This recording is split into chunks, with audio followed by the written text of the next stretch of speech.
Hello, comedy fans. Earthquake is a comedian, actor, and radio personality. You can hear his show Quake's House on Kevin Hart's Laugh Out Loud Radio, Sirius XM Channel 96, every Monday, Tuesday, and Wednesday.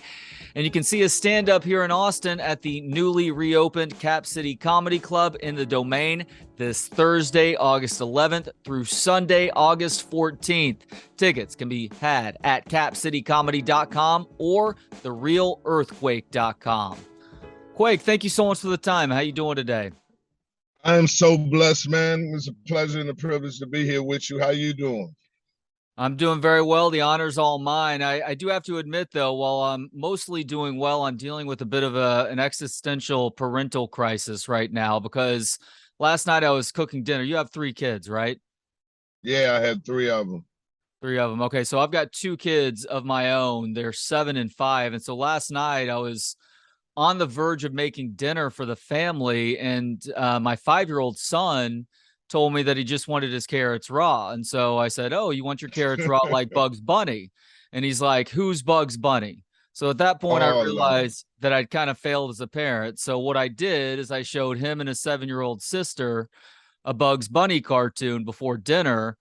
The good news of that, Quake, is that that's going to be the most enthusiastic they ever eat a raw carrot in their lives. The bad news is that they've now been exposed to 1940s cartoon Japanese minstrelsy, unfortunately.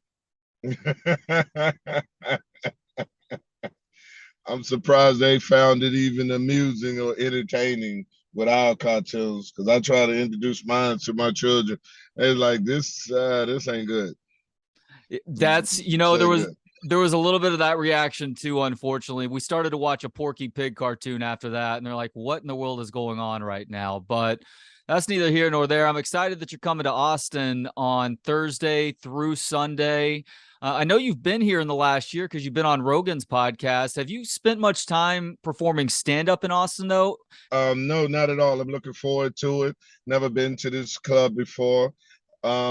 Yes, I came down to see Joe.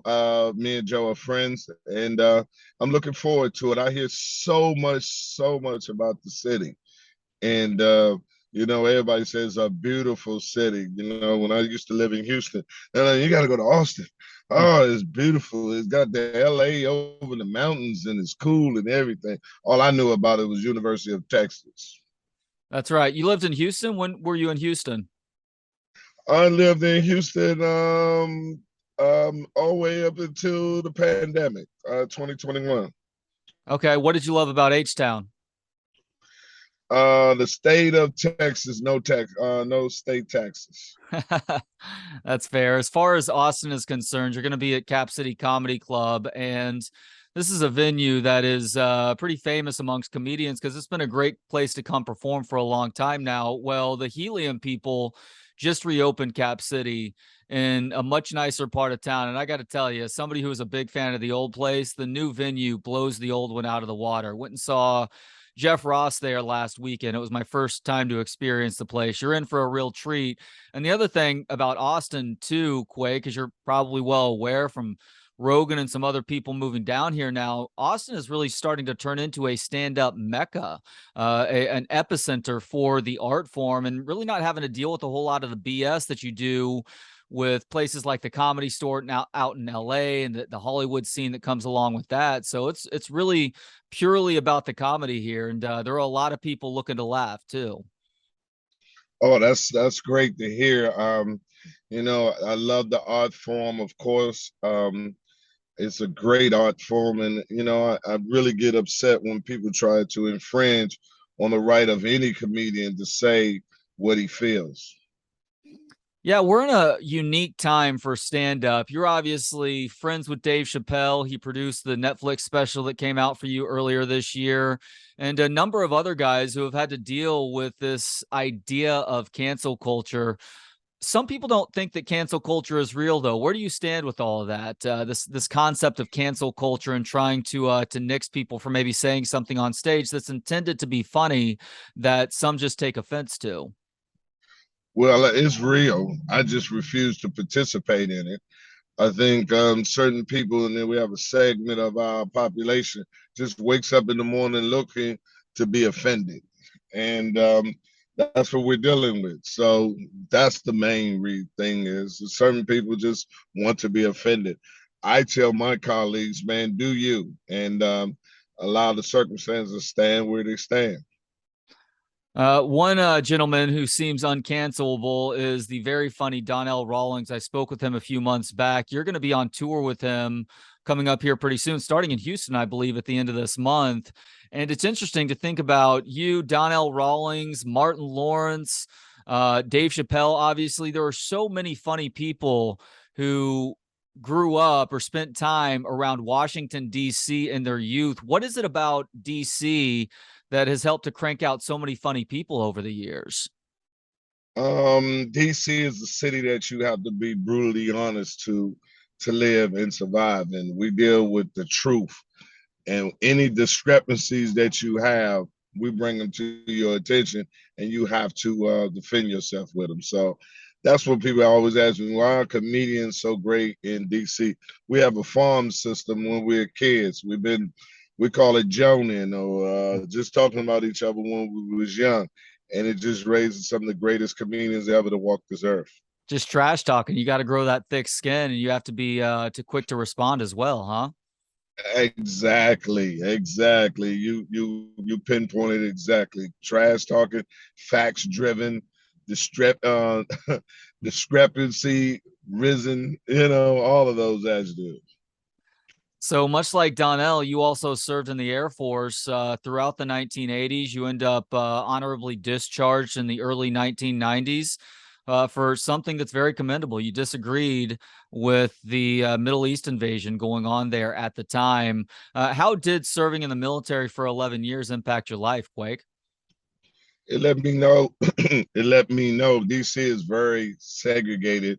It's very African American. That's why they call it Chocolate City. And what it did was the military did to me, let me know the world is big other than the geographical location I live. But more than that, it exposed me to people that I would have never been exposed to had I not went in the military. And it gave me a worldly view that we have more things together in common than we do separate, because I had a white roommate and he ate more fried chicken than any black man I ever met in my life. I mean, he ate buckets and buckets of Kentucky fried chicken. And I was like, Timmy, Lord have mercy. He said, have you tasted the biscuits? I said, yes, Timmy, but not 12 of them. So I mean, he was, and that let me know, man, we all the same. We got more in common than we have different. And he was one of my best friends. He was from Alabama, and I mean, he ate fried chicken like no black man ever have and ever will. Now, you have to take anything you read on the internet with a grain of salt, but was it correct what I read on, I think, Wikipedia last night that you actually quasi performed stand up for the first time while also in the military during some sort of talent show? Yeah, I was trying to get out of work because I was a terrible soldier. I did MC with this thing called Tops and Blues, and it was more or less trying to get out of work than trying to find a career. But that's what happened. It found me another way, something to do, and because my career is like that. It was no epiphany. It was just the best decision that day, and no better decision has came his way. That's all. And I owe that to the Air Force also. Hmm. So obviously you've done some great things in stand up, also in acting, voice acting. You're obviously a radio host as well, and it's interesting to think about where stand up is right now. We talked about the cancel culture, but there's also this weird dichotomy that exists between the comedian and the crowd right now, with individuals feeling empowered to go up on stage if something is said that they disagree with. Have you ever had to deal with an unruly audience member trying to come at you like Will Smith did Chris Rock at the Oscars earlier this year? Yeah, I had them come up, but they don't come up. They know I'm from Africa, and that mic stand is a javelin. And I show them what it's very hard to run up there if you got a mic stand in your in your lungs. So no, my crowd mostly has been tamed. God bless. Thank God. But I had a couple of people run up, but they wasn't violent. Okay, that's good. Yeah, that mic stand gives you about an extra 4 feet of reach, and it also the stand itself weighs about 15 to 20 pounds at the base, so that's gonna hurt if it hits you in the lung of the head. Yeah, but you want to do it like a javelin. See, I'm so good, I should be in the Olympics because I know how to thrust it right in there. Like I was from Wakanda. Yeah. And it's hard for you to run up there if that's in your rib. What did you think of Will Smith and what he did to Chris Rock? Obviously, you're friends with Chris, having worked on his show in the past. Was that upsetting to you to see that play out? No, because I mean it was upsetting that Will would do that because I kind of like Will. I kind of know him, but I gave him an excuse. It's just an example of what happens when a man loves a woman that doesn't love him. So I'm never surprised when that dynamic is brought to surface because it's nothing that a man won't do for a woman that he loves. And it's very tragic if he loves her and it's not reciprocated back. And that's what it was. And you'll keep trying to prove it. And that was just the tipping point. One more bit of internet fact check, if you don't mind. I've seen two different versions of how you got the name Earthquake. So, how did you get the name Earthquake? Quake. The truth part of it is, I named myself Earthquake just in case this journey of comedian being a comic didn't come to fruition and I wasn't good at it. I didn't want to mess up my good name. So if something happened, if I didn't become successful, God forbid, was terrible at it. Someone say, "Hey, Earthquake," I say, "Hey, nah, who's Earthquake? My name is Nathaniel Stroman. I don't know no Earthquake." They're like, "You are Earthquake?" No, I am not, sir. My name Why, is Nathaniel Stroman. why'd you settle on Earthquake? I have a friend back in the day used to make bad decisions in his life, and he was my litmus test. I went to him say, "Hey man, I'm thinking about changing my name to Earthquake to be do comedy. I wouldn't do that if I was you. Hey, no way I'd do that." So I always go to the opposite when people make bad decisions. I say, "Thank you for the confirmation." Does anybody in your life call you Nathaniel? No, they usually call me. My mother used to call me that when it was time for her to whoop my ass. But most people call me either Nate or my nickname Pooey or Stroman. Okay. And do you live out in California right now? Yes, I just dropped my son off for work right now, and I live in Los Angeles. Cool. So I assume you've been in an earthquake before. What's the worst earthquake you've ever been in? I was in my first one. I think it was in the 90s. I was in the 2000s, I think. And I thought the world it's a strange thing to have the earth move up under you. And I was at that time smoking a blunt and I ran outside and I was high and I seen cracks in the concrete. And I thought the world, I'm still thinking it from the fictitious that you see in movies, that the world will open up and swallow you up. I'm like, oh Lord, look, it's cracking and everything. But it was just regular crack in the payment that usually be in here. But it's very strange. And my condo is on is foundation is on rollers. So the whole building just rolled. It was very strange. I was playing Street Fighter, smoking a blunt, and I'm like, did this building just move? And I went outside, and everybody else was outside. And then I see the crack, man. I started running. Y'all better save yourself. The world gonna get us. And that was my first one. But now I take it like a soldier. I'm guessing that's the last time you played with Ryu on Street Fighter. Yeah, Raul was the one. I stay with the little Chinaman now. Yeah, you can. Oh, you can. Oh, you can. Yeah, got to hit the old you can on it. Did people coming up to you with earthquake jokes after that get pretty old pretty fast? No, people, I'm not the type that people just come and just tell jokes to. So my demeanor gives them for some reason, an unwelcome approach. You know what I mean? So like, nah, we ain't even gonna talk to this guy. Is that right? Yeah, I mean, really. A lot of people don't. My mannerism gives them the impression that I'm not that approachable.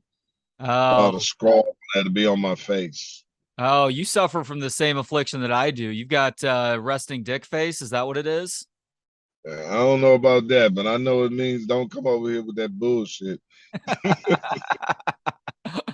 All right, last thing, Earthquake. For anybody who's considering going to checking you out at Cap City Comedy Club this Thursday through Sunday, tickets at capcitycomedy.com. You can also go to therealearthquake.com to snag those tickets.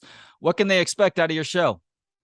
Oh man, 100% ignorant. I mean, always been the most intelligent comic you would get from an ignorant point of view. Constant joke back to back. If you need to see it, as you said previously, check out my special produced by the great Dave Chappelle on Netflix right now. You won't hear none of those jokes, but you'll see exactly what you're dealing with. And I'm a very funny guy, and I look forward to coming down to Austin and being in Cap City Comedy Club. Please get your tickets. Hey, speaking of, Dave Chappelle is one of my all-time favorites. What do you love about Dave Chappelle? His realness, his toughness, his non just refuse to bend down to the will of other people. I mean, his strength is outstanding. Is to be admired. You know what I mean? And he doesn't compromise. And I think too many people around now, some people need to compromise. But when you come to the art that we're doing, is jokes, and jokes are subjective, and people have to take that in consideration. What's funny to you might not be funny to somebody else, but the person that's funny to need to hear it, even if it's not funny or offensive to you. Who are you to say that person don't need to hear that joke and get that laughter and that medicine that comes with it? And he believes in that, and I believe in that. Yeah, he doesn't get enough credit for this. Obviously, he is one of, if not the best comedian of this generation, but he's also, more importantly, one of the most profound humanitarians of the last 20 years now, too. True, true. He has a big heart, and he's a great person. He's a better person than he'll ever be a comedian. Well said. He is Earthquake, the comedian, actor, and radio personality. You can hear his show, Quake's House, on Kevin Hart's Laugh Out Loud Radio, Sirius XM Channel 96, every Monday, Tuesday, and Wednesday. And you can see the stand-up at the newly reopened Cap City Comedy Club here in Austin in the Domain this Thursday, August 11th through Sunday, August 14th. Tickets at capcitycomedy.com and therealearthquake.com. Quake, thank you so much for the time today. Best of luck. Safe travels this weekend. Thank you, man, and I love you. Keep it strong, man. I hope to meet you when I come down to Austin. Thanks to Gentleman Jesus for the intro and outro music. Hear more of his work at gentlemanjesus.com. Thanks to Joshua Bates for the video editing. If you have any video editing needs, hit him up on Instagram at Forager Digital. And thanks as always to you for checking us out. You can watch, listen, learn, and connect for free at booksonpod.com. For Books on Pod, I'm Trey Elling. Good day.